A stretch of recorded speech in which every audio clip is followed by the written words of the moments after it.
You're all very welcome here to Derry Fleadh Mhór 2020. This is going to be a wonderful celebration of all that is best about music and Irish culture within our city, our region, here in the Great Northwest. We're delighted to offer for your entertainment some of the best and most outstanding performers and singers and those who have kept the tradition of Irish music alive and growing here in our lovely city of Derry. As we go forward with this week, we have a wonderful lineup of outstanding artists coming here under the strange conditions that we live in today. We understand that it's been difficult for everyone. So hopefully this week's programme, not only will it bring cheer to our people, but most importantly, I think what it will do is show that there is a brighter days ahead. The lineup of musicians and performers is outstanding. I really look forward to events such as the Ballads of the Island. We're seeing the launch of a major new music album here, all by the very best of local artists. We will look forward to seeing the best of traditional Céilí music and dance. And we'll also see throughout the programme the opportunity for people to learn about our culture through our master classes and workshops performed by some of the greatest musicians here in the country. So in the strange times that we're in, we look forward to welcoming everyone to come online to join us here at Derry Fleadh Mhór 2020, to go onto our Facebook and to share with us the spirit that has kept our people going for so many years. The music, the culture, and most of all, the friendships that can come out of all that is best here in our lovely city of Derry. A Carja, a Kid Bíle Fáilte, as Bishop Brendan Malloy, Cam Corla, CCE, Ballynagalla, CCE County Derry Board. Hello everyone, and I'd just like to say that you're very welcome to Fleadh Mhór Dhoire 2020. I know I'm stating the obvious that to say that we're living in we find ourselves in strange times, and I'm stating the obvious to say everybody stay safe and look after each other. 2019 was a great year for CCE Ballynagalla. We hosted Fleadh Mhór Dhoire in the city in the bank holiday weekend in May, and I must say the city was buzzing. We had lots of musicians, Irish language enthusiasts, singers and dancers, and we haven't seen the likes of since 2013 when Fleadh Mhór Dhoire came to Derry for the first time, visited the 6 counties. So we were looking so forward to holding Fleadh Mhór Dhoire 2020 as a normal event, and then COVID come. But like anything else, we change and we adapt, and I think that's very important. We keep things alive and well and keep the culture going. I want to thank everybody that's involved in this festival, and I want to pay particular thanks and tribute to Ollie Green, the Arts Director of Studio 2, who is a great support to our branch here, Ballynagalla, and our home is at Studio 2. And without Ollie's support, we would be as strong as a branch we are today. To the committee and members of our own branch, I'd like to say thank you. We have a loyal cohort of people who come out and support and are so giving of their time, our tutors, our volunteers and our parents. Finally, I'd like to thank you, the viewers, and I know we have people tuning in from America, Australia, Derry City, let's not forget the home, people in the county, and right throughout the country. And we'd just like to say enjoy and keep up the good work, and please God, it won't be too long before we have the Fleadhs as we know them. But until then, everybody, the important thing is stay safe, keep well. Slán. Curram Fáilte Rómha Liggaí Ardaglis Neva Owen Agarin Shaw. You're very welcome. My name is Donald McKeown. I'm the Bishop of the Diocese of Derry, and we're here in this wonderful building, St Eugene's Cathedral. I'm delighted that we can all look forward in the city to the Derry Fleadh 2020, which will be taking place shortly, virtually, not in the way that we've had experience of in the past, but nevertheless celebrating all the cultural activities of both the Irish community and the Ulster Scots community in this city, where collaboration and cooperation has been so abundant down through the years. Particular word of commendation to the local communities, particularly the one in Ballynagallach, the community partnership down there, and their whole commitment to being involved in the arts to enable our young people to flourish. This is an exciting time for all of us. This is a wonderful city, and the cathedral here is delighted to be part of it. Bí Gillian.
Hello, Brian Tierney here, the Mayor of Derry City and Strabane District Council. I would just like to take this opportunity to wish everyone who is participating in the Fleadh Mhór Dhoire over the next coming days all the very best. I think it's a great idea to try and move the festival online so that people still have the opportunity to express their cultural identity via the internet. It's unfortunate that it's had to move online with the current pandemic that we're in, but I have no doubt that the festival will be as good as it has been over the last number of years. So again, just best wishes to you all, and hopefully very soon we'll be able to gather in the Studio 2 building and have a proper Fleadh where we're all together and we're able to enjoy all of the culture that we have to offer across the city and district. Best wishes and good luck. Thank you. Hello, I'm Mick Foster from Foster and Allen. I'm also a member of the Frank Gavican branch of Quartus Cubble here in County Westmeath. And I'd like to wish Fleadh Mhór Dhoire all the best of luck. It's going to be broadcast online between the 19th and the 23rd of November, which is this month. There'll be workshops and recitals and storytelling and concerts. And I think it's hosted by Ballynagallach, which is Brendan Malloy and his family and friends, and when Brendan has anything to do with it, it has bound to be an outstanding success, and we wish you all the best.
Hopes you have a great Fleadh this year. Some great cross-community work has gone into the run-up to this year's programme, so well done and congratulations to everyone involved in all of that. Stay safe and well and have a great Fleadh. Dia Diva Carja is Tommy Carolyn Shaw over the National Lottery Community Fund. That has more arm of Ian Shaw and you. Hi everyone, I'm Tommy Carolyn from the National Lottery Community Fund. I'm delighted to join you in the celebration today and would like to say congratulations to you all for supporting your community during this tough time.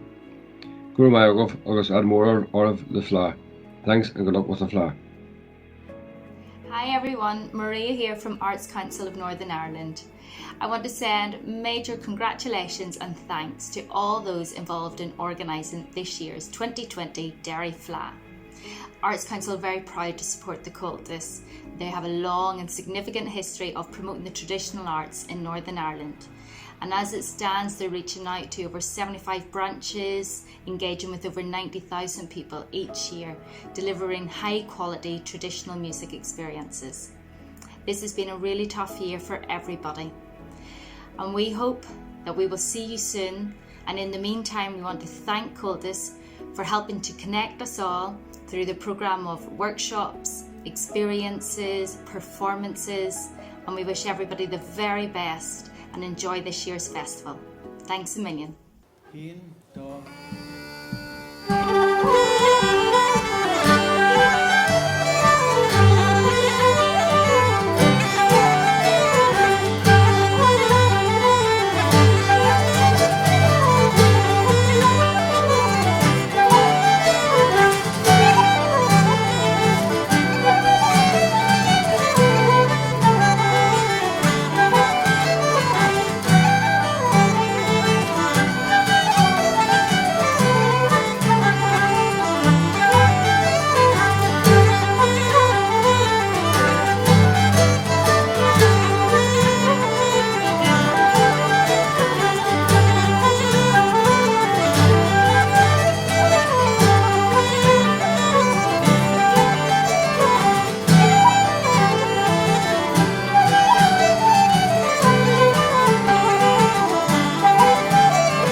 Misha Inshin Maksudon on Octron on Cultish. Tá an os orm bheith an seo ag Fleadh Mhór Dhoire. In these strange times, when the whole of humanity is being challenged, the cancellation of fleadhanna at home and abroad leads us to use of technology. And it is so that it is my great pleasure to invite you to sit back and enjoy over the internet Fleadh Mhór Dhoire, a representation of traditional arts in this county. My sincere thanks to Siobhan Malloy, to Studio 2 under the leadership of Ollie Green, and to the branch Cahilloch, Brenda Malloy. Got a moragee to all who take part and help in any way in this wonderful production, which is available from the 19th to the 23rd of November. Sit back and enjoy. Keep safe, and slán agus Panach.